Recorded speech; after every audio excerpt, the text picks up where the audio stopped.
Hello, everyone, and welcome to Weekend Recap for this Wednesday, the 28th of April, 2021. I am Steven Poletti. Joining me, as always, is producer Shaun. Shaun, how are you this week?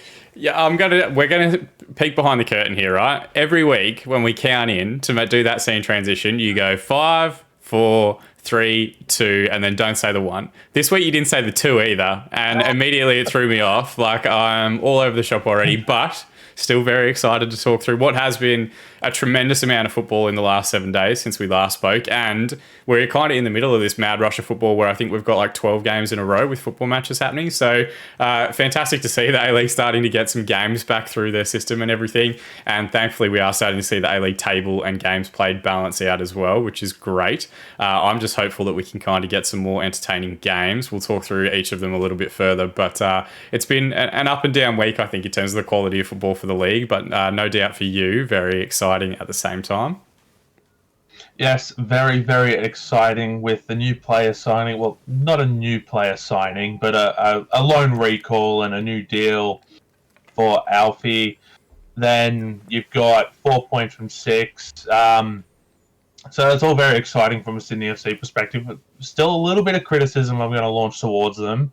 But it wouldn't be weekend recap if I wasn't critical of my team. Let's jump straight into the fixtures. So we have Western United versus Wellington Phoenix to start us off. This was a 1-1 game down in Tasmania. Ben Waine opened the scoring in the 7th minute.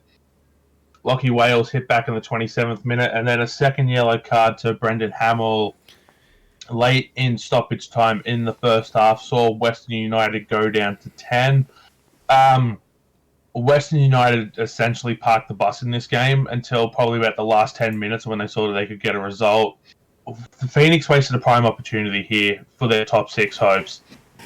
They had the player advantage for the entirety of the second half and should have done a lot more with it. Shaun, what did you think of this one? I think this is an interesting one because Wellington, this was one of those games where, because of the structure and the style of the league at the moment, in terms of games in hand, it wasn't a game really that I think either side thought they could lose. And I think that tended to drive the way Western United set up. Yes, they went down to 10 men. Basically, it was at half time. I think it was like first half stoppage time or something like that. And they really set themselves up in the second half to get 8 bodies behind the box and then hope they could get that counter attack. They've got good pace with the likes of Connor Payne, with the likes of Dylan Piraeus and whoever else. And they really want to try and release those players in transition as much as possible. Man on screen, Josh Risdon made his return, so that's a huge positive for them. But I think they were desperate to not lose this game.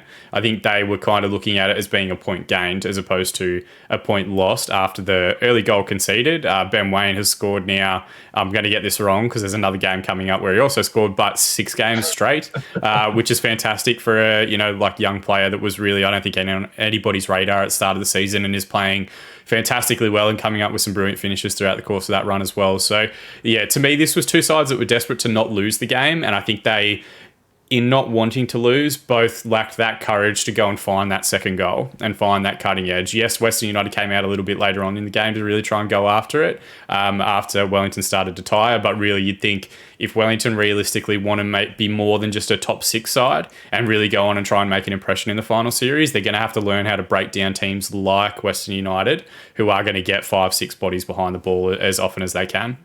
Yeah, I don't disagree with anything you said there. I think, as someone who's been backing the Knicks in to that top 6, much to my chagrin at times this season, I've been insistent on it. This was a tough one to watch them just not be able to break down that Western United defense. Yes, they parked the bus, but the fact of the matter is that they still, for the most part, ran rings around the Western United defense. They just couldn't find that finishing touch. I need to see more from Wellington.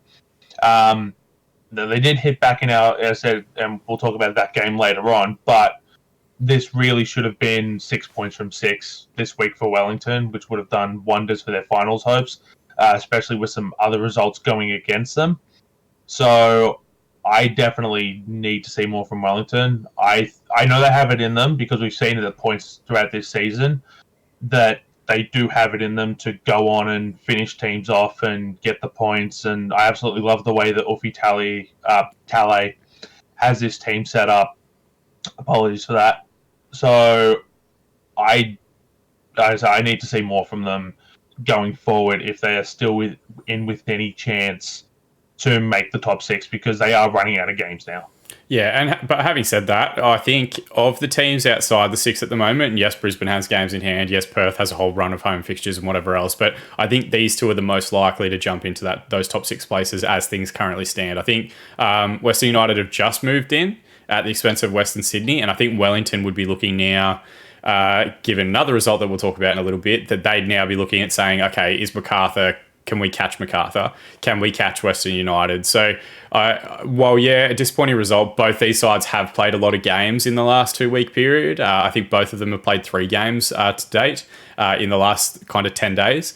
So that does kind of, I think, take a toll. I think the travel component as well, being down in Tasmania, is starting to take a toll. It'll be fascinating for me to see, and more on Western United in a moment, where if they do make finals and they do get the opportunity to play finals games, where they're going to look to host them, or are they looking to just scrape into the final series and play away finals throughout the course of that? Because they're really...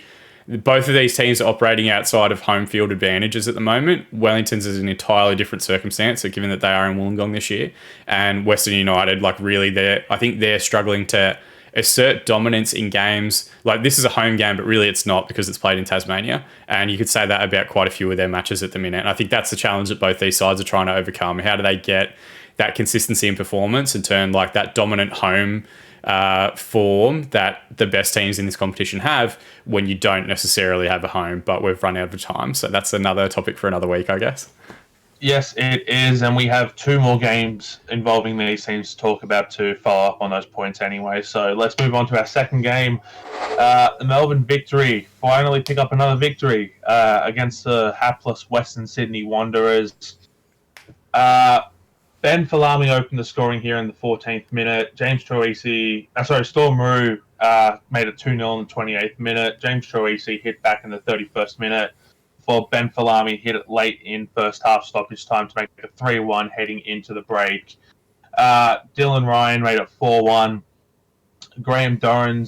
Jacob Butterfield made it 5-1 in the 73rd minute. Graham Dorran's 76th minute penalty, with Mitch Duke and Nikolai Mueller rounding out the scoring inside a 2-minute period late in the 86th and the 88th minute.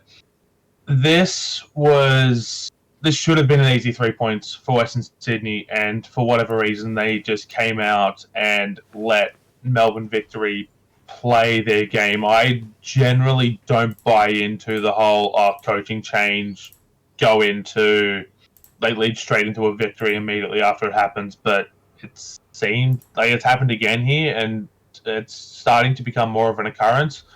Do you think this was more Melbourne Victory having a little bit of a revival, or Western Sydney just looking like crap? What are Western Sydney up to now? No wins in 7, is that right? I believe that's about right, but let's check. I think so. Let's assume it is while you look it up. That is the worst current run of form in the league. I think even Newcastle has a draw in their last 7. Has a win in their last 7. And I think Melbourne Victory now has got 2 wins in their last 7. So this is arguably Western Sydney's as the worst form team in the competition, which is... 3 draws, 4 losses. 3 draws, 4 losses in their last 7. So this, going into it, was 2 of the teams that had the worst current form, but Victory did have that recent win against Newcastle. So I think really, this is just showing how far and how quickly Western Sydney have fallen. And we spoke about them in the early parts of the season as potentially being a really good core defensive unit, because they were, for I think the first 6 weeks of the season, had the best defensive record, and it looked like Carl Robinson had kind of solved that back 3 scenario about how they were going to fix their leaky defence. But then since then, the 1 and 2 goals that they were kind of getting to scrape through victories have dried up, and the same solidity that they had at the back has kind of really started to be tested. I don't think... Quite a few of their players haven't had great seasons. A lot of people were big raps on Ziggy Gordon early part of the year. I don't think he's been great for the last month or so. I don't think I'm going to completely... I've forgotten his name. Dylan McGowan? Yes, Dylan McGowan. I nearly said Ryan. I nearly said Ryan, and yeah, that's my bad. He's not played fantastically well, and he's their captain, so he doesn't really get dropped that often. Patrick Ziegler hasn't had a great season, I think most would admit, even though he's a beast on Football Manager. And Taz Mordekudus, who I arguably thought was one of their better defenders this season, it looks really unsettled because there was briefly a spell where he was linked with a trade move back to Newcastle Jets. So I think they've kind of unsettled their own backline by trying to make and adjust too many manoeuvres to try and get Steven Ugarkovic in. Their fullback depth has been tested quite a bit. They've focused so heavily in the midfield and the forward line in terms of their recruitment that, like, if one of Wilmering or Russell as 20 and 21-year-old players goes down, they don't have any depth to really follow that up. Mark Natter is a prospect. He's not yet a finished A-League article. He's done well, I think, in patches, but poorly in patches as well. So I think, like, they're very top-heavy in their recruitment, and I don't think that was the area that they needed to improve. Again, tactical inflexibility is what kills them in this game. Teams have figured out how to play well against them, and it's no coincidence that the names that you rattled off there, like Ben Falami, like Storm Roux, like whoever else, these are wide players getting into good positions in wide areas, overloading and dragging those centre-backs out to really make it easy to kind of pick Western Sydney apart. Teams have figured out how to play against it, and they've done nothing, as far as I'm concerned, to arrest that slide and to change their tactics and their style. Not everything's about shape. All right, so I should be clear about that. But they never change the shape no matter what's happening. They never really get away from what they want to be trying to do, which is their style of football, which I don't think is that great anyway. But, you know, like, they really need to kind of go back to the drawing board, have a look at how they've performed over the last few months, because if you're conceding 5 goals to this Victory team, you've got bigger issues than, you know, like having a bad day at the office. Yeah, you absolutely do. Like, Victory did not look good, and we'll talk more about the Victory later on when we cover their second game of the week.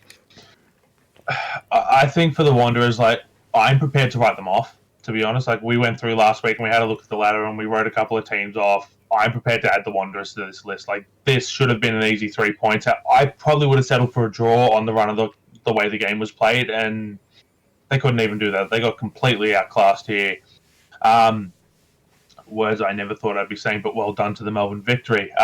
Moving on, before I praise them anymore, we're going to the Central Coast. A beautiful crowd of over 10,000 here on a Saturday afternoon saw Central Coast and Sydney FC play out a 2-2 draw. I forgot the Mariners had a brass band, as how long it has been since the brass band actually turned up. Marco Urania opened the scoring in the 6th minute here. Matt Simon in the 41st minute. Ninkovic deep into first half stoppage time. Pegged one back for Sydney FC. Trent Bahaja in the 83rd minute to seal a point for Sydney. There's one incident I want to get your opinion on, Shaun. In the 34th minute, Bobo was ruled to be offside, scoring a goal. Now, there's no doubting he was in an offside position. But did you think that the Central Coast defender deliberately played at the ball, therefore Bobo should have been onside and the goal should have counted? No, because if Bobo's not there in an offside position, I don't think he does play at the ball. And I think that's where that kind of like grey area comes in. It's like, what is that decision-making process for the defender if that player's not in that scenario? So like if let's say Bobo's not there and not involved, I don't think he plays at it. I think it just goes through and like the keeper might scoop it back up or they might clear it or whatever else. I don't think it becomes as strained a possession because he's not trying to get there to the ball first to beat a man. And I think that's where that interpretation gets messy because it's inconsistent based on the referee. And I think Sydney FC had a right to kind of question it because you do see things like that given and allowed to play. But then at the same time, I think Central Coast would have felt aggrieved had it been given. Because if you can imagine Quidditch, whatever sport you happen to be playing on a weekend, Stephen, you've got a guy that's over your shoulder and you know he's there and the ball's coming, you're going to make an attempt at the ball because you're not 100% sure if it's going to get to him or go whatever else. And I think that was the scenario. I think the defender was driven to make an attempt knowing that Bobo was there and maybe didn't have the best awareness as to whether Bobo was in an offside position or if there's another player keeping him on or whatever it happened to be. So I thought it was the right decision, but I do understand why people felt aggrieved because of other scenarios throughout the course of this season we've seen it go the other way, where the player making the attempt at the ball is considered playing possession and, you know, other teams have got a goal. I think Craig Noon got a goal for us a couple of weeks ago, very similar circumstances, where a defender played at it while he was in an offside position and that touch allowed him to then come back on side and finish off the goal. So, yeah, it's a tough one, a tricky one. This was a great contest, though. Like, I know you're going to hate me saying this because Sydney have had a couple of draws in a row, more on their other result in a moment. But, again, similar to the Adelaide game the week before, I thought this was an excellent contest between two of the top four sides in the competition at the moment. Everything great about Central Coast in terms of their work rate, work ethic, their plans really, I thought, coming to fruition, and they should have been 2-0 up at half time. But then, you know, the frustrating part about Sydney FC is they've got that individual quality that they can do things. Wonderful ball from Luke Bratton, brilliant finish from Milos Ninkovic, who continues to be Sydney's best player at the ripe old age of 36. And, you know, then a mistake for Kai Rolls, who's had an excellent season, gets them back in the game, and they've got the quality to finish that chance. So, yeah, again, a very good contest, a very good match, my match of the round. But it'll be very interesting to see how these two sides go on from here, because Central Coast need to get back to winning ways. I don't think they've got one win in their last 5, and they want to kind of arrest that slide a little bit. And for Sydney FC, they've jumped back up the top of the table, but I wonder if they'll be looking at this one as potentially where they could have gotten 3 points and really start to put some pressure on the Premier's plate and title race as it stands. Yeah, I don't disagree. I thought that this was a great game. I thought Sydney looked a lot better in this game than they did against Adelaide, which, if you were watching last week, you'll know all about my opinions on that game. Look, in terms of the refereeing decision, I disagree. I believe there was intent. The referees came out this week. Came out this week and explained the reasoning behind the decision. To me, there was a deliberate play at the ball, but bygones are bygones. It is what it is. This was still a great game, nonetheless. I thoroughly enjoyed it. As I said, I thought Sydney played a lot better.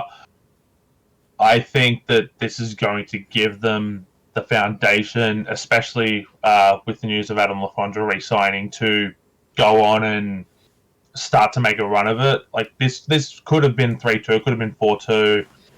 This also could have been, like, that's both ways. Like, I think the draw was a deserved result here. So I'm very much looking forward to seeing what Sydney can go on and do. Shaun, any last thoughts on this game? Nah, good game. More of it. Like, and great to see Central Coast with a full stadium. Like you mentioned, the brass band. Like, we want to see.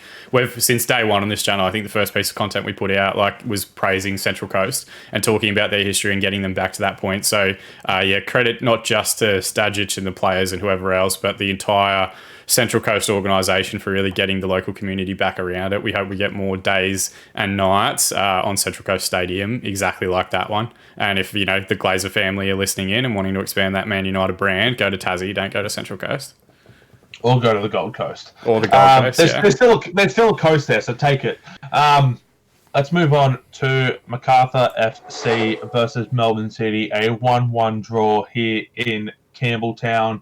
Connor Metcalf scoring an absolutely beautiful goal in the 59th minute. Michael Rush in the 77th minute, and I probably butchered that name because I'm an idiot, levels it for Macarthur. We just talked about how great it was for the Central Coast to get over 10K, the return of the brass band, all that atmosphere. Where is the herd? 3K on a Saturday night is absolutely pathetic. Like, I saw no advertisement around Campbelltown in the lead up to this game. You've got the league leaders coming into town. Melbourne City are playing a great brand of football. You've got Connor Metcalf, you've got Jamie McLaren, you've got Andrew Naboot.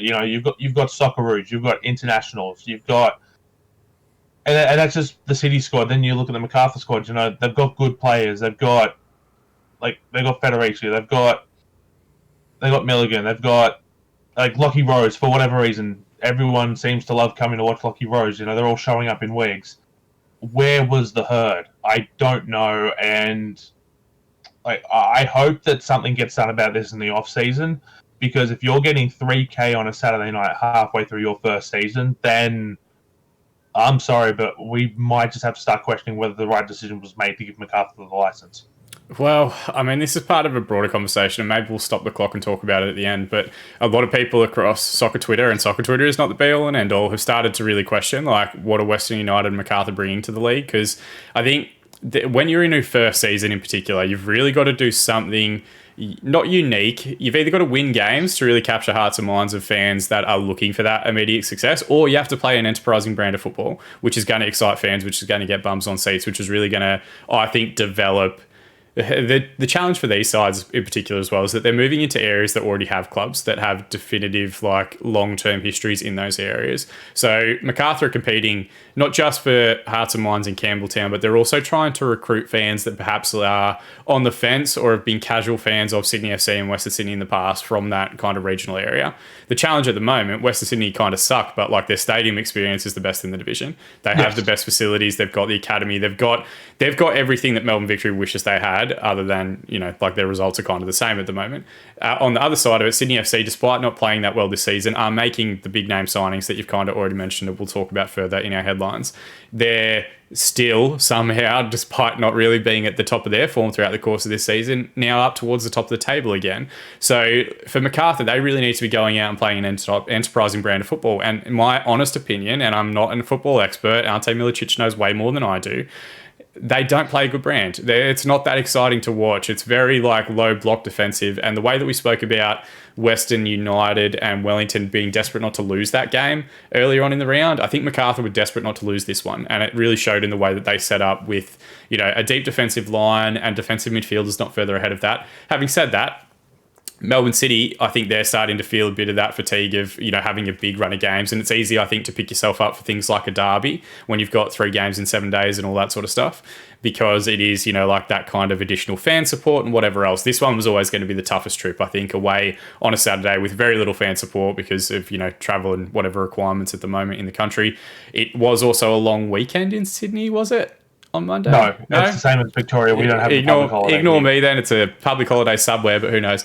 Adelaide. That's where it's a public holiday. Yeah, and probably Queensland, whoever else as well. So I think, like, and that's the challenge as well. Like, would you really want to go and watch Macarthur at the moment based on, like, they beat Adelaide 4-0 early on in the season, but, like, it was a lot of Matt Derbyshire tap-ins. Other than that, they haven't really scored a crazy amount of goals, and they do set up, I think, very defensively. To me, it's mind-boggling that they're in the top 6 and have a negative goal difference, and I think that goes to show how they set up, and when they win games, they don't dominate them the way that a regular top 6 side should against a bottom 6 team. It's a lot of 1-goal victories, and their losses have been 2 goals, 3 goals, 4 goals. Yeah, and even then, like, Jamie McLaren missed a couple of absolute sitters that on if we were playing Victory again, he'd have found the back of the net 4 times. But, you know, like, he had a bit of an off game, which does happen. Macarthur's goal was a direct mistake from Kieran Stokes. I'm not going to criticise him. He's a teenage player. We've got to be patient with him. We've got to give him time. But, like, if they don't make that mistake, and I thought you nailed the pronunciation of Roosh as well, if that one mistake doesn't happen, I'm not sure if Macarthur would have found the back of the net outside of that. So, yeah, I think there's a lot that they need to do, not necessarily on the pitch, and not be worried too much about the results and making finals in their first season and all that sort of stuff. I think they really need to look at, okay, what are we doing? How can we go out there and become a bit more entertaining and a bit more attacking a force to really try and, you know, grasp hearts and minds in our region and really own that southwest area that they're supposed to be dominating. We heard so much about the Macarthur and southwest region in the bidding process for this and how huge a growth corridor it is and how much they want football, but this game and another game we'll talk about in a moment have really shown that, you know, maybe that demand and maybe that urgency or that requirement to be there watching football week in, week out isn't necessarily replicated by the fan base in that region. So, yeah, fascinating one, Steve.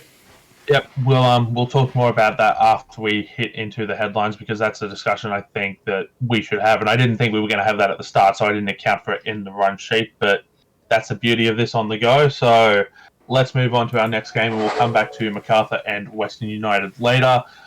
We go down to the gong for Wellington v Adelaide, a 2-1 victory here for the Knicks. Stefan Mork opened the scoring in the 51st minute.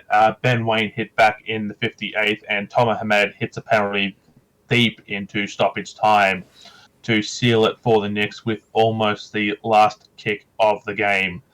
I had over 3.5 in this one, so I'm a little bit disappointed there. I shouldn't have gotten greedy. I should have taken the over 2.5. But anyway, that's a story for another day.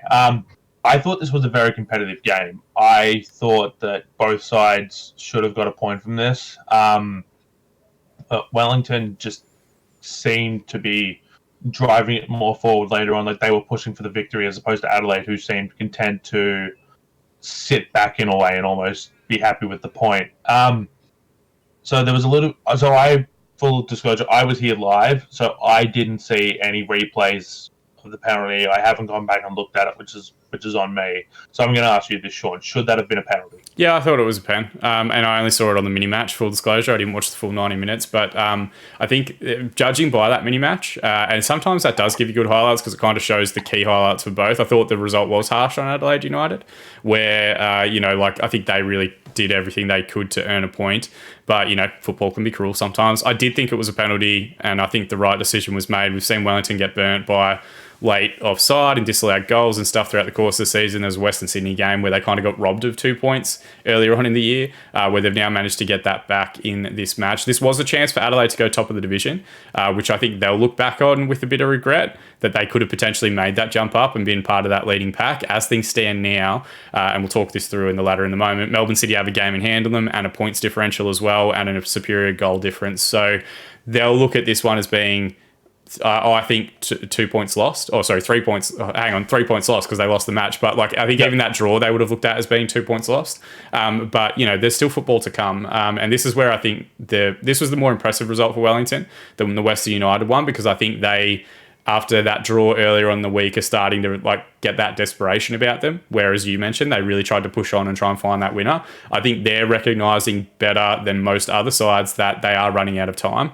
They've got 6 games left for the remainder of this season, and they really want to try and take maximum points to secure themselves that top 6 finish, get themselves finals football, and hopefully, if Perth Glory are willing to play football with them, a couple of games over in New Zealand to kind of celebrate the reopening of the Trans-Tasman bubble, and to, of course, give their fans some support. One criticism is that they need to sort out the logos on those kits. That is the most Sunday League looking like iron on print that I've ever seen. So please, Paladin, Wellington, whoever else, please get yourself some kits sorted with the new logo printed on for the new sponsor, because that's Sunday League nonsense at the moment.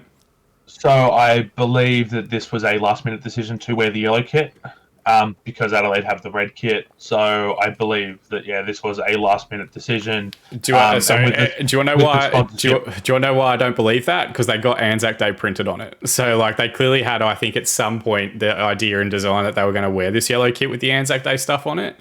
But, I think perhaps that KPMG relationship ended a bit earlier than they were expecting. I don't know. If anybody does know, let us know over on Twitter, because I'm very curious as to what happened. We don't see mid-season sponsorship changes often for front of shirt sponsors. So I don't know if KPMG got upset or if MCI offered more money or a longer-term deal or whatever else. But they desperately need to get some new kits printed, I think, for next weekend.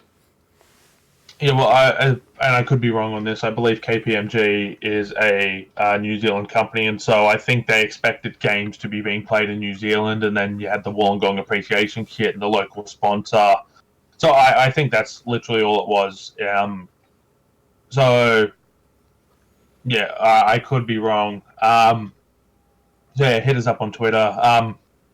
I keep saying again, crap. So let's fuck. Just watching my breakdown live on air. This is brilliant. So, as I mentioned during the Western United Wellington Phoenix breakdown, I thought they played a much better brand of football here. I thought that they were prepared to go for it, and this is what I wanted to see on Thursday night with the player advantage. Like I said, this should have been 6 points from 6 for Wellington this week, and that would have put them firmly inside the top 6. I want to see Wellington go on and win out if they can, because I think having that home final in New Zealand could be huge for them. What about you, Sean? I don't think they will get a home final. I'm happy to be corrected on this. I think they can get 2 of their regular season games, but I think they've already made a commitment to close out the final series in Wollongong and secured WIN Stadium as being their preferred finals venue. So I think stuff like that you actually have to lock in way in advance. So fair enough. I don't know if that will happen. I would love to see it. I'd love to see a relaxing of the rules, and I'd love to see APL and A-League really try and work to get games in New Zealand, because I think they deserve it. I think Wellington have done, I've gushed about them, they've done a fantastic job. Forget the football portion of it and forget where they're sitting in the table and forget the finals race and all that sort of stuff. The human cost of them coming over here and potentially bringing families with them, or being away from their families, being away from their friends. They're locked into rental agreements in the Wollongong area. I'm sure a lot of them are sharing houses or in Airbnbs and whatever else. They've gone above and beyond, I think, to really make sure that this season happens in as effective and efficient a manner as possible. And I would love to see the A-League and the APL like kind of return that favour to them and give them the opportunity to play games in New Zealand. But obviously, there are still ongoing things. Perth, at the drop of a hat, will close their borders for a single case. So, like, we're still working through that stuff in Australia. But yeah, I would also love to see that. I don't think it will happen. But yeah, like, whatever we can do to either give value to Wellington Phoenix and reward their fans for their ongoing support from across the ditch, or alternatively, whatever leverage we can use to try and get Wollongong a better bargaining position for their own A-League entry. Like, there are no bad scenarios, so hopefully it all plays out well. Yes, let's hope it does. Let's move on to the penultimate game of the round. I'll get the wording right there. Western United versus Newcastle. Western United performed well in front of an empty stadium. So we talked about Central Coast. We talked about Macarthur having issues with the crowds. And this is what we were touching on as well with the Macarthur discussion about Western United and Macarthur, what did they actually bring into the league. This set a new low for A-League attendance, 990 on a Monday night in Amy Park. Now, I believe the whole reason for Amy Park coming in this year was stability with the stadium. It was supposed to be a better stadium. It was supposed to bring crowds in. It was supposed to do all these things. Now, I know this was a Monday night rescheduled fixture against the bottom of the table Newcastle Jets, but 990 seems ridiculously low. Shaun, you obviously live down in Melbourne.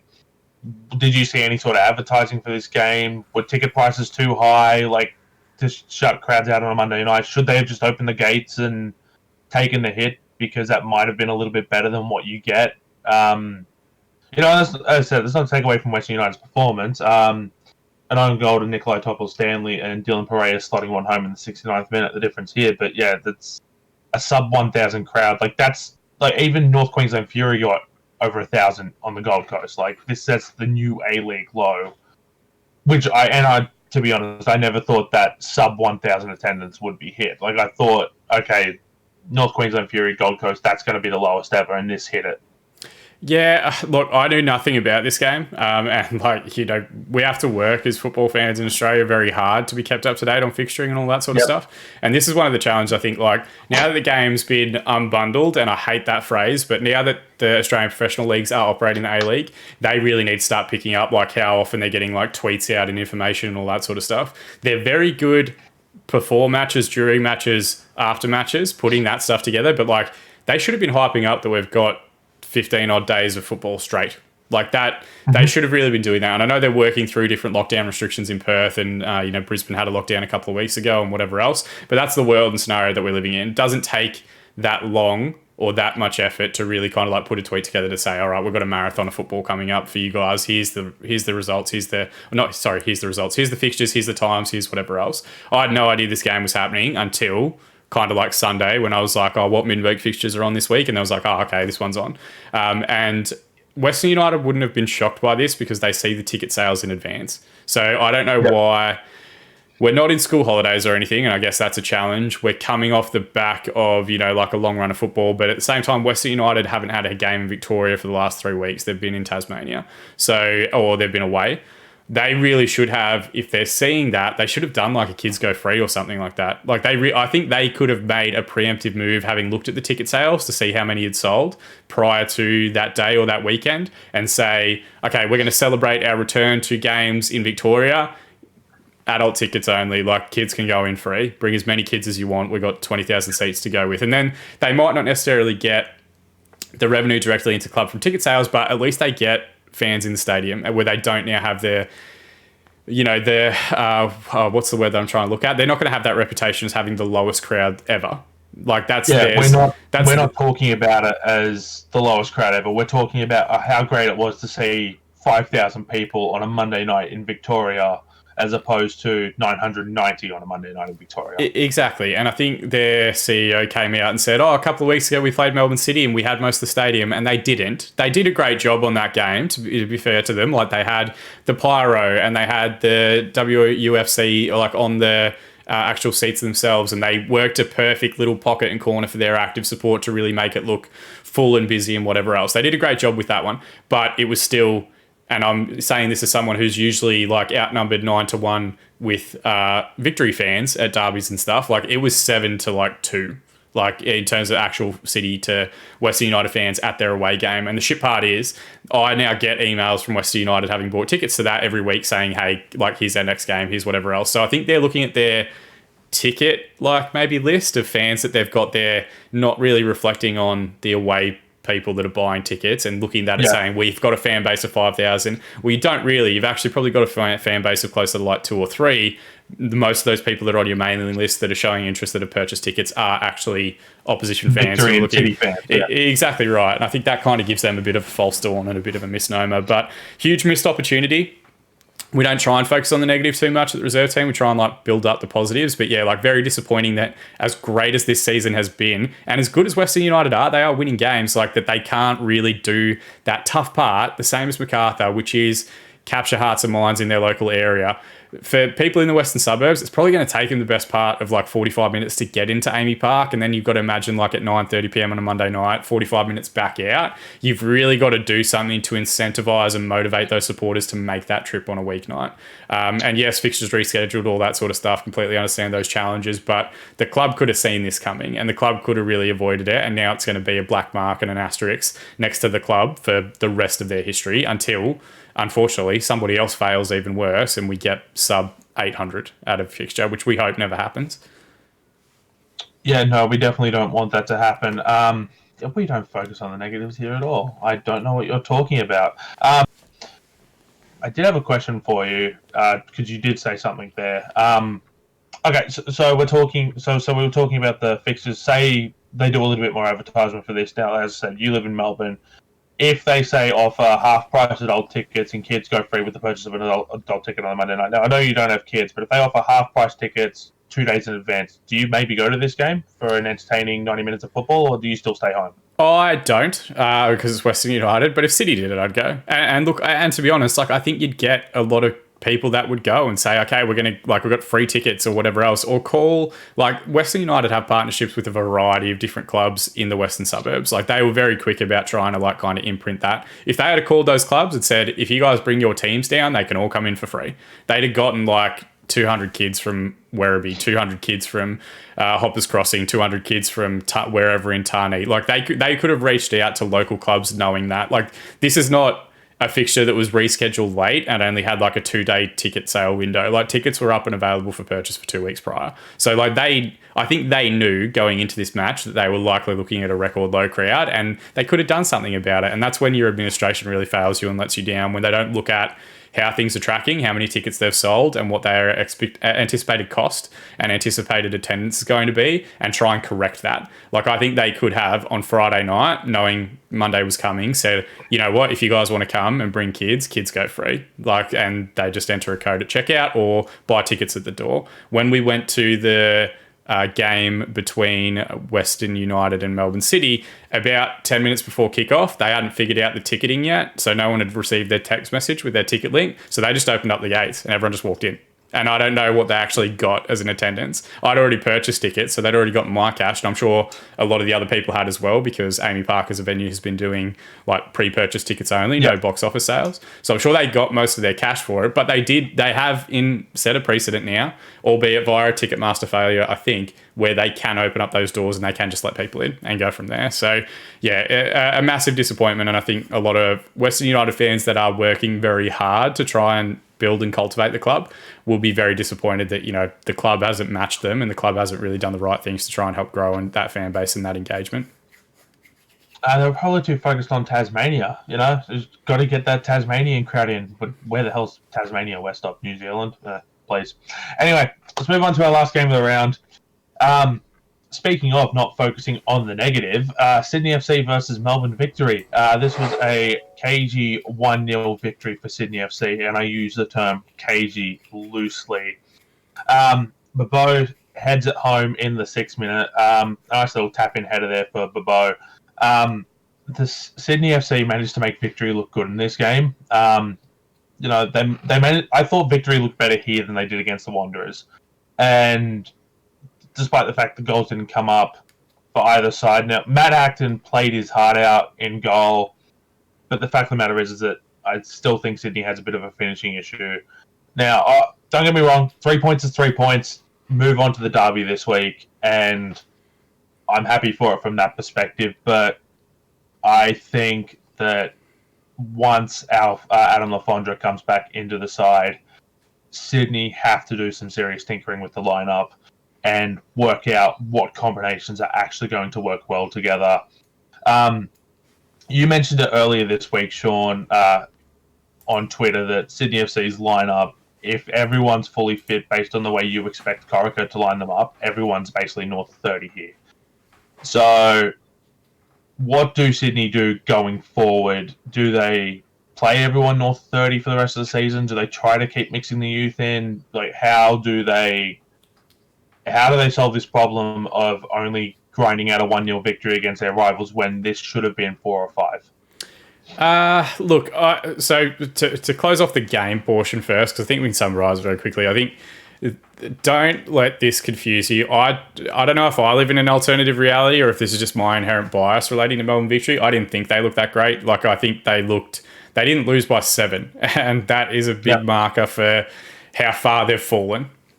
Where I think for Sydney FC fans, the expectation around Melbourne Victory at the moment is, because this is a big game, because they've folded like a house of cards at any point in the big games in Melbourne derbies so far, I think Sydney FC fans were expecting like a 5, 6, 7, 8, 9, 10 nil scoreline. And that's unrealistic, and I think it does a disservice to how good Melbourne City were in those matches and how well they've figured out Melbourne Victory. This is now a different Melbourne Victory that sets up 6 players on the edge of the area. Like, Jacob Butterfield doesn't get further forward than the centre circle at any point, and even then it's just to crack shots from 40 yards. That's his job. Like, he's not. They're playing much deeper than they had previously, which, to give them credit, they probably should have figured that out early in the season. But having said that, Matt Acton kept this game at 1-0. Like, this should, any other week, any other goalkeeper, even against Melbourne Victory, I think if they play this game again, Sydney actually win 3 or 4-0. There were some phenomenal saves, like last ditch efforts, whatever else. The goal itself came very early in the contest, where I think it resolved that pressure on Sydney FC. But for me personally, I thought Sydney FC were in possession the entire time, trying to create pressure in the entire time, doing whatever else.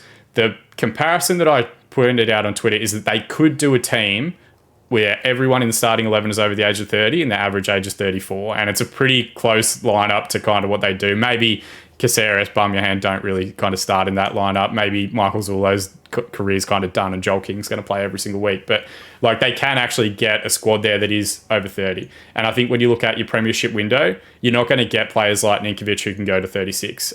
You've just signed Adam Lafondra, who at 34 signed a 2.5-year deal. He's going to play until he's 37 at Sydney FC. So they're getting to flirting with that area that was Melbourne Victory's problem, where they just got stuck in a kind of cycle of just, signing the same players again and again to try and keep that premiership window open as long as humanly possible. But the frustration is they've got great young talent. And you've echoed this multiple times, and we've had the same conversation every week. I don't really want to rehash it, but Patrick Wood is phenomenal. I'd take him at Melbourne City in a heartbeat. Callum Neuenhoff is fantastic. Just needs time to develop and time for someone to stick with him.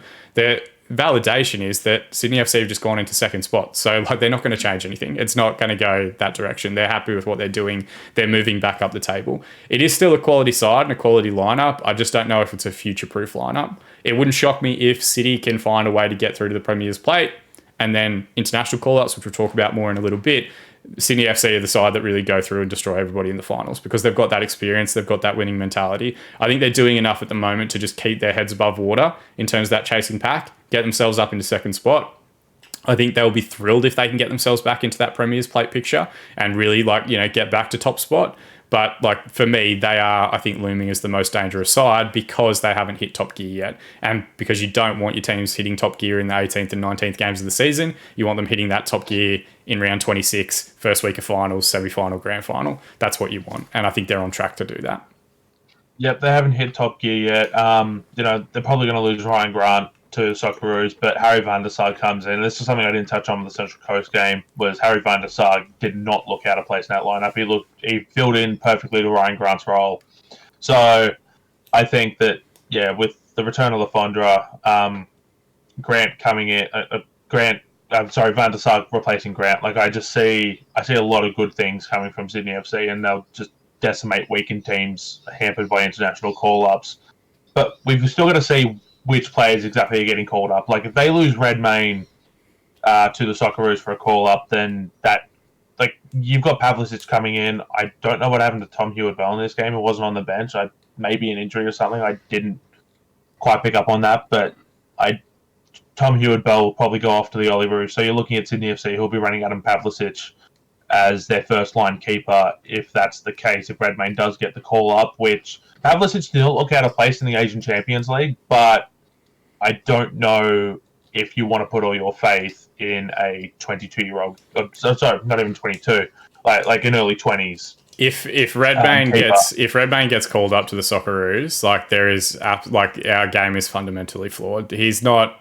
No, there's no chance he should be in the top 3 discussion relating to our goalkeepers. And even, I don't think he's in the top 3 discussion in terms of Australian keepers in the league this season, in terms of the year that they've had. So, if he goes up like that, it will be an absolute travesty.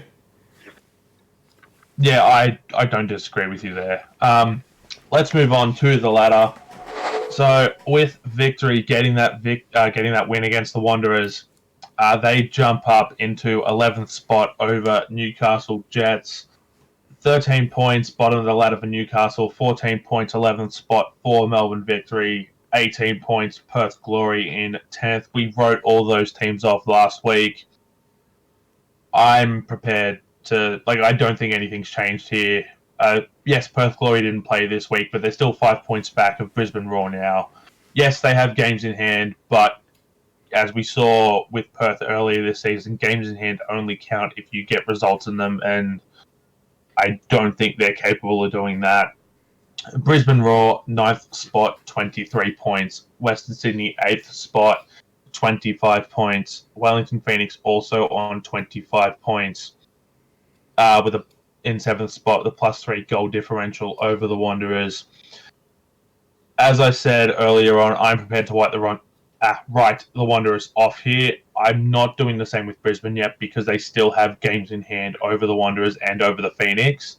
What about you, Shaun? Are you prepared to write the Wanderers off yet, or...?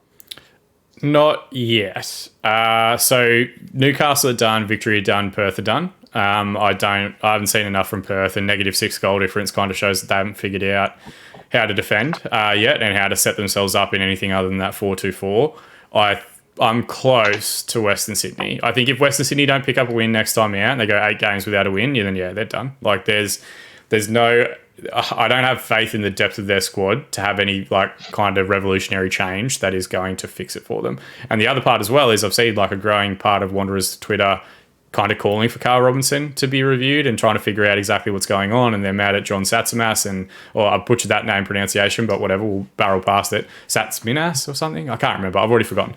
But they don't necessarily have the solution as to how they're going to fix that and what they do other than getting an assistant in or getting a different manager in or whatever else. And that window's closing because Tony Popovic isn't on the table anymore. He's signed at a new club.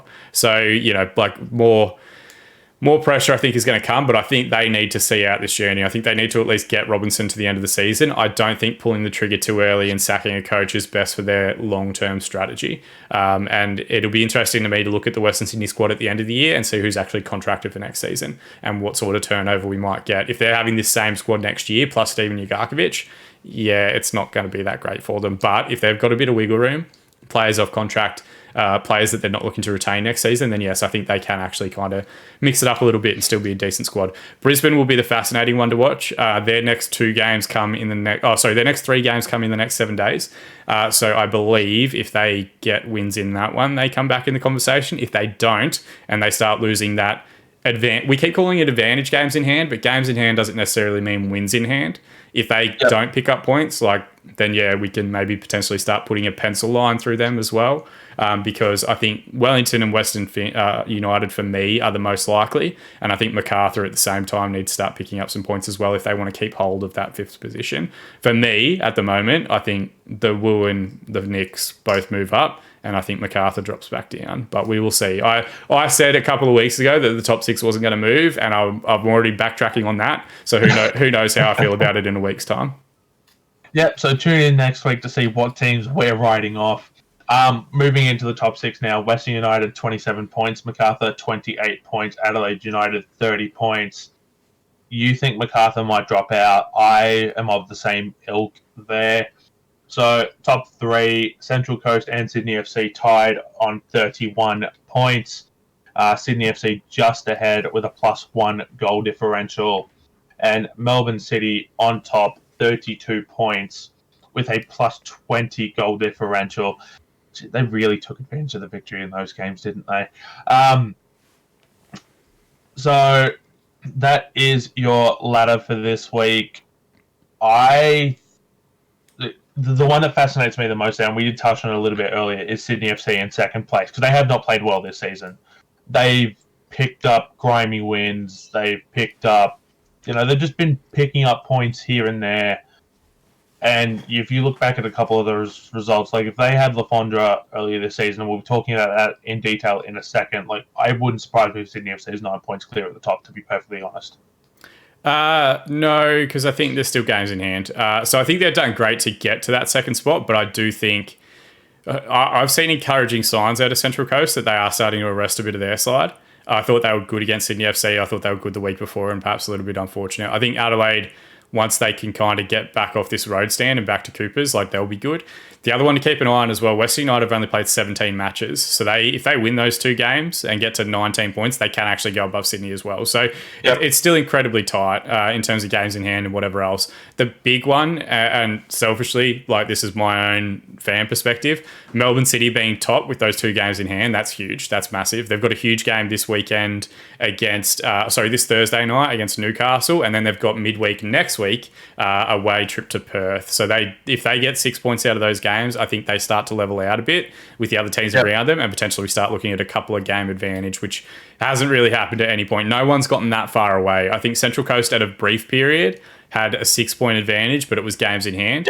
I think we're starting to, now it's balancing back out and everyone's at 17, 18, 19 games. We are starting to see those patterns form. So yeah, it should be a fascinating, like, what are we calling it? Festival of football. This like kind of 12-day, 14-day period that we're in of games every day, because with each passing contest, with each passing result, the complexion of this table changes quite dramatically. So yeah, it's a fascinating run home, and it really has made for, I think, one of the most entertaining A-League seasons we've seen.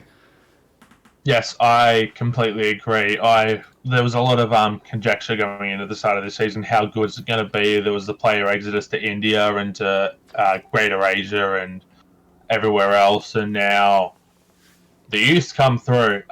Stay tuned to the reserve team as we continue to break down that season and the way this has actually turned out. But let's jump into the headlines.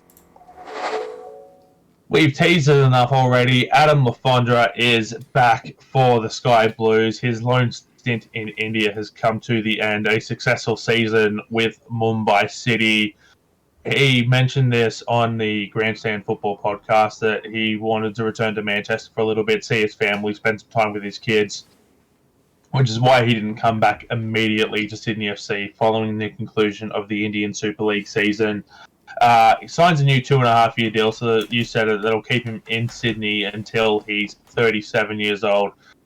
I just get the impression that Adam Le Fondre absolutely loves it here in Australia, and he loves his club, and he wants to continue to do great things with Sydney FC. I am excited for this. Now, we mentioned the Twitter interaction we had earlier this week, Shaun, where you put a paraphrase quote in quotation marks of "play the youth," attributed to one Steven Poletti on the weekend recap. And I don't disagree, but I think if you've got the ability to reintegrate a talent like Adam Le Fondre, that you just go out and do it 100%. Like, I want to see, like, the idea of Bobo and Le Fondre up front fascinates me, because you have 2 genuine number 9s, both of whom want to find the back of the net. We did see some crazy stuff go around soccer Twitter this week. How do you think they'll sort out who takes the penalties? That's a good question. So first and foremost, I agree with your point. Like, you don't turn down the chance to sign Le Fondre. I think you get him back if you can get him back. I think he'll probably take penalties. The difference of opinion that you and I have is I don't think he starts with Bobo. I think he starts with your mate Costa, because I think last season they were a very effective front two. Yep. I think they've tried to replicate what Le Fondre did with Barbarouses with a variety of different partners, but Barbarouses has been the constant. So it's been Bobo in there, it's been Bahaja, it's been Patrick Wood. Like, they've tried to get different players in there to really let him do what they want him to do. And I think Corica has been pretty steadfast in his press conferences and reporting and whatever else that he's happy with Barbarouse's output and what he's doing in each of the matches. So it would not shock me if we immediately go back into the same title-winning lineup from last season, because that's how they're going to set up and that's what they know what works, and that's really the style and structure that I think they're working towards. So yeah, 100% agree like that they brought him back. I want to see a bit more about how they've done this within the cap. Like, they have so many players that you got to think of it this way, right? Like, when you're 20, 21, 22, you don't earn a lot of cash in any job that you're doing. So like, they've probably got players that are down there on $1,000 a week in their first full-time role. The scholarship contracts, there's So there's that minimum. I imagine a lot of the youth players are on minimum contracts because they're homegrown. Some of that doesn't count against the cap. Like, Ryan Grant is earning a ridiculous sum of money. Yeah, so the other contract does not count against the cap. So the point that I'm working towards is you can now go through, and they've got, I think, like 14 players in their late 20s, early 30s, mid 30s in their squad of 23, and those guys wouldn't be earning like shit money. They're all professional footballers that have been professional footballers for like 5-6 years. So I'm fascinated to figure out how they've worked this and how they've actually got it. Like, is Barbarouses in the cap and Adam Le Fondre comes in as another marquee? Is it an injury replacement type scenario? Like, I've got no idea what the actual scenario is. I don't know. This is the football manager in me, Steven. Like, I try and work around, salary cap space and long-term A-League saves and how do you keep a good group together when they all want more cash and all that sort of stuff. I don't know how Sydney FC have actually worked the magical finances of this, and there's asterisks against Sydney FC for their behaviour in the past. So I'm fascinated to see that aspect of it. I think from a footballing perspective, though, it is a good decision, and I think it is good for the league that we are getting like that star quality back. I think we kind of touched on it briefly earlier when we said the kids were all right. Like, one of the criticisms during the off season was, okay, where are the stars of this league? And okay, there are plenty of stars that we just hadn't unearthed yet, like Alu Kuol, like Dorigo and Yangi and Toure and all those Adelaide players that have come flying through. I think Melbourne City have had Metcalf fly through this season. Even Sydney FC, to an extent, Joel King is, I think, in the conversation in like the top 3 or 4 left backs in the entire division. So, like, all the clubs have kind of started to create their own stars and develop that a little bit further. And at the same time, we're getting Le Fondre back, which is a big name for the division. Where this will become fascinating is Sydney FC's off-season recruitment now. Do we see the likes of Patrick Wood, Callum Neuenhoff, whoever else looking at Sydney FC and thinking, no chance. If I couldn't play first-team football consistently and get starting games this season with the limitations in recruitment, like, there's no way that I'm going to get that opportunity. And we are seeing more and more international players starting to look at Australia as a destination again. We're getting a lot of those Indian Super League returns. Le Fondre is not the only one that's come back in the last few weeks. Keane Hazy came back. Stephen Taylor came back. There's lots of issues relating to the pandemic in India that are still being figured out for next season. At the same time, there are Socceroos that want to come back. Matt Lecky's apparently linked with a return to the division. Mustafa Amini somehow still doesn't have a club. How is that possible given that we're this far into the A-League season? A whole bunch of other players as well relating to like the Xanthi progression that we had last season. Like, I think off-season recruitment this A-League season is going to be fascinating because there'll be so many free agents on the market that are familiar with the league and probably looking to come home and be closer to family, closer to friends, and still have a good quality of life without necessarily the risk portion that is going to pick up your family and move to the other side of the world and to Europe, given that we are probably still 18 months, 2 years away from full-time international travel. So, yeah, it's a fascinating time, and credit to Sydney for getting ahead of it and really trying to get and secure, I think, one of the bigger targets for quite a few of the clubs in the division. Yep, that is definitely a discussion to have for another day in terms of the recruitment. We've run out of time for this one. Just one last thought before we move on here. We did talk about the Olympics and the way that might impact the A-League. To be honest, I think you need to send the Sydney FC accountants to the Olympics because they'll get gold in the gymnastics for their salary cap manoeuvring. Moving on to our second headline. There we go. Okay, so Western United and Macarthur are both fascinating stories. We talked about Western United getting sub 1,000. Macarthur on a Saturday night only getting 3,000 to Campbelltown. So this is fascinating for me because these were both teams that were brought in. Western United on the promise of a new stadium, which they still haven't broken ground on, 3 years on from getting the license. And I don't know whether I know COVID caused some delays, and that's understandable. But the fact of the matter is that they still should have had ground broken by now, and I believe they're still not set to break ground on that for another couple of months. The stadium's supposed to be done in time for the 2023 World Cup. Not that the stadium's getting games, but the fact of the matter is that that's 2 years away. It takes longer than 2 years to build any sort of decent stadium. So I don't think that's a realistic target. We've told Macarthur it's a prime football development land. There's kids everywhere playing football, and I see it every week. There definitely are. The region's rife with football talent, and yet they can't seem to get anyone to the games. There's minimal community engagement. I rarely see advertising. The only sort of pro Macarthur stuff I see in the area is whenever I head to the local shopping centre where the Macarthur team store is. I take a drive through the industrial area where Macarthur's head office is, and I go into Camden, which is about 25 minutes away from the stadium where I work, and I see Macarthur FC banners all up and down the main street. But there's no information of games. There's no anything like that. It's just, we run with the herd, we support Macarthur, or whatever the hell that stupid banner says. The other factor that I wanted to touch on here as well is that we are in the middle of rugby league season. The fact of the matter is that Campbelltown is a true rugby league heartland. We saw Macarthur strike up a reciprocal sort of deal with the South Sydney Rabbitohs, where there's a couple of games a year where each team's members would be able to go for free upon production of the membership card or something along those lines. So I want to know, one, why they didn't do that with the West Tigers, why they went to the South Sydney Rabbitohs, given that the West Tigers also play out of Campbelltown, and two, is Macarthur just that sort of team where they're going to get numbers outside of rugby league season, but once rugby league season hits, I'm sorry, but only the diehards are turning up? And if we're being sold on this promise that Macarthur is supposed to be great for development over the next 10 years, if you're getting 3K in the middle of rugby league season, primetime Saturday night, what the hell is that actually supposed to do for the team? Has there ever been a crosscode partnership that has ever been of benefit to any A-League side? No, I believe all the benefit goes to in this particular case, goes to the rugby league side, because rugby league has a history here in Sydney, and we know that. We know that rugby league's dominant. We saw News Corp's journalist puts out this week that, in related to the Western United crowd, that they get more than that for Newtown Jets games, almost 10 times that every single week, and Newtown Jets are a New South Wales Cup side.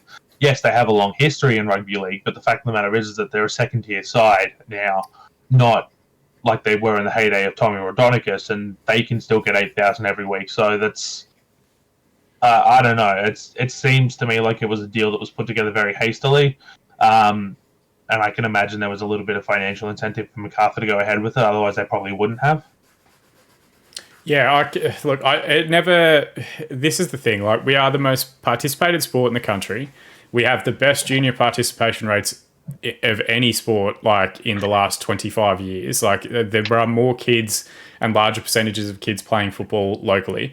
Yes, the challenge is that they're competing. If an 8-year-old kid's going to sit down and play FIFA, he's going to play as Messi and Ronaldo. He's not going to play as Ryan Grant. Even though the mullet is glorious on FIFA, it's not that. That's the challenge that they've got. They want to be captured and looked at the best competition in the world. One of the biggest advantages, and we've mentioned this before, is that the A-League is incredibly accessible, because you can run into players down at the local Kmart. You can go and see them every weekend. You can go out to their training facilities and check them out, really at any point. That's the level of accessibility that we get. I've never understood, and it happens occasionally down here where teams will pose with AFL teams.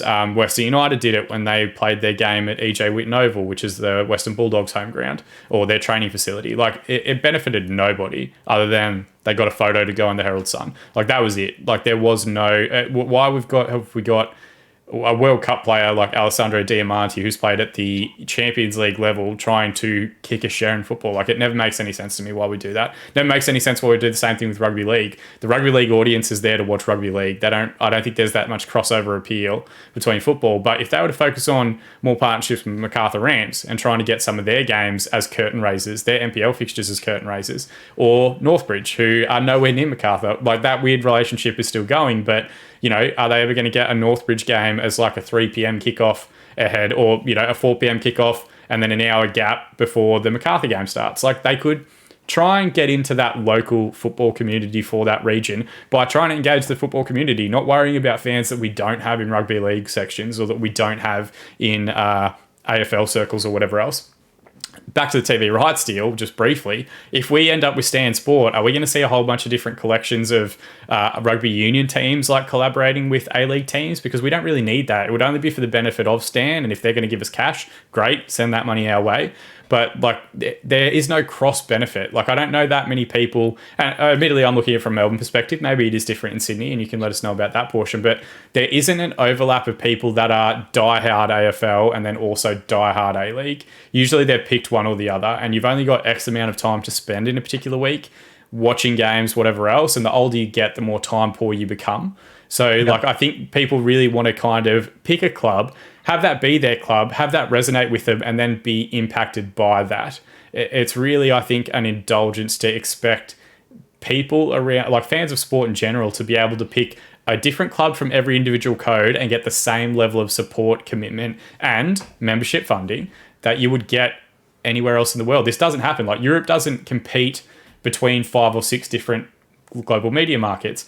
North America's maybe the one comparison, and they've got such a rich media market and such a large population in the US where they can have an NFL team and a baseball team and an NBA team in that particular region. Like, their cities are big enough to do that, and they've got 50 cities. In Australia, we've got 5 like actual cities, and then other regional areas. So you've got to deal with the market that you've got, and you've got to focus on the positive that we have in Australia, which is our high participation rate. And you need to engage that. Don't worry about the NRL. Don't worry about these partnerships. Yep. Just engage the people that we know are already interested in the game because they're playing it every week. And that's really the key in the step forward. And I think that's where we come into the same way I was critical about Western United not going out and giving kids free tickets or trying to do more to get away from that lowest attendance. This is where business people within football need to understand and really like identify in the market, where's our key growth area? Our key growth area are the people that are already playing the game and getting them to matches every week. If Macarthur was getting 10 grand in the stadium each and every week, and it was like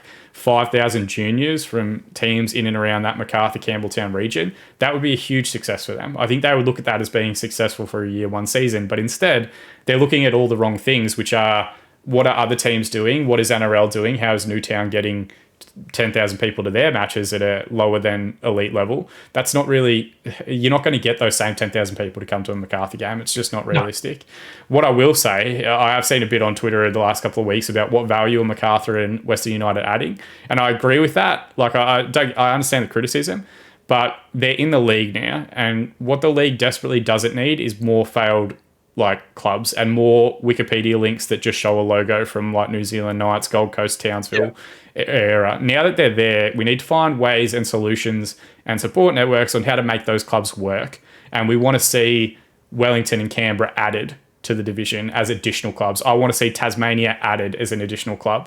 And then we want to see like a second Queensland team, like a Gold Coast or a second Brisbane side or Ipswich or North Queensland or whatever else added to the comp. We want to see we don't want to see clubs die out and be replaced by South Melbourne and Wollongong. We want to see those teams added via either a national second division or whatever else. Like we want the game to grow. We don't want it to get smaller. And I've seen a lot of people saying a lot of different stuff about, personally, I think Macarthur and Western United were the wrong additions to the league. However, now that they're here, how can we make that work best? And I think one big part is giving Western United that stadium. They have to get that done because they can't keep selling this promise of something to come in the future. They have to deal in the reality. The fascinating part, and apologies, I think it was Vince Rigari who posted this tweet. He may not have posted the original article, but apparently Western United have gone back out and resubmitted a tender to build the stadium, when I thought, and I think a lot of people thought, that ProBuild, their original sponsor, was already secured as that. And part of the reason that they had ProBuild as a front of shirt sponsor was because they had secured the construction contract to build that stadium once it was advanced. So I don't know if their funding model is kind of tanked out and they can't afford the original stadium plans, or if ProBuild wasn't willing to like come down on their pricing, or I don't know why that relationship has ceased. And we haven't had any transparency from Western United to say, okay, here's this. They keep saying ground's going to get broken in June or July. It's not getting broken in June or July if they haven't even submitted a contract or construction tender. That's that's a little bit of like my real world experience coming back into it. But there's no chance that they get the legal framework in place and have ground broken within 12 weeks if they haven't even got that tender out and submitted and signed off on yet. That's just not how business and the legal requirements and start works and construction duties and all that sort of stuff comes in. There's too much that has to be done before they can get to that point. So I think they need to be transparent about what that timeline looks like. And I think they need to be, I think, for their fan base, if they want that fan base invested, they have to go out and tell them, hey, here's what we're waiting on. Or we've sold $100 million worth of land in the surrounding area to this Tarneet Stadium. We need to hit 180. Once we hit 180, that stadium will start getting built. Don't you worry about it. But that's where we're at right now. And they probably don't want to disclose that because it might distract investors, but they're privately owned. They're not a publicly traded company. They're not going to tank. Like, they're not going to lose any money. So I think there's a variety of stuff they could do to be more transparent about that process so that you and I aren't speculating on it, and random people on Twitter aren't speculating on it either, and random people on Twitter aren't calling them out and saying, why haven't you delivered this stadium? Because clearly the Amy Park solution and the lowest crowd ever isn't validating the project and isn't making it better. And they're a good team. They'll finish top 6 this season. I'm pretty confident in that. So there's no real reason why they can't get fans around it, other than the fact that they are trying to drag those fans all around Australia at the moment, for away games, for Tasmania, for Ballarat, for Geelong, into the city. Like, why would you be a fan of Western United? All right, so that will do us for this week. Thank you for staying tuned for an unplanned, relatively long episode, but we thought that discussion was well worth having in regards to Western United and Macarthur. And then, as always, we go on our little tangents, and it became a little bit longer. So I'm Steven Poletti. He is producer Shaun Mathieson. You can check him out on Twitter at @InTheMixer_FM or In The Mixer on YouTube, where he is currently still doing a Pentagon challenge and is doing quite well so far. He's deep in the group stages. No, sorry, he's deep in the Champions League at the moment in the quarterfinals with Shenyang Urban in China. So go check that out. Episode 19 dropped a couple of days ago. Shaun, I believe you're going to have another episode out later this week. Yeah, 2 this week, 1 tonight, 1 on Friday. So they can check that out in the links below. So enjoy that. It is well worth watching Shaun play Football Manager. I've enjoyed it. As always, you can check out specific Australian and New Zealand football content at thereserveteam.com.au. Check out the podcast here on YouTube or wherever you get your podcast from. Follow us on Twitter at ReserveTeamAU. If you disagree with anything I've said today or want to criticize me for anything I've ever said, hit me up on Twitter at PolettiSteven. I welcome discussions and banter all the time because I have no life. That's a joke. Ha ha ha ha ha. Thank you very much for joining us, and we will see you next time.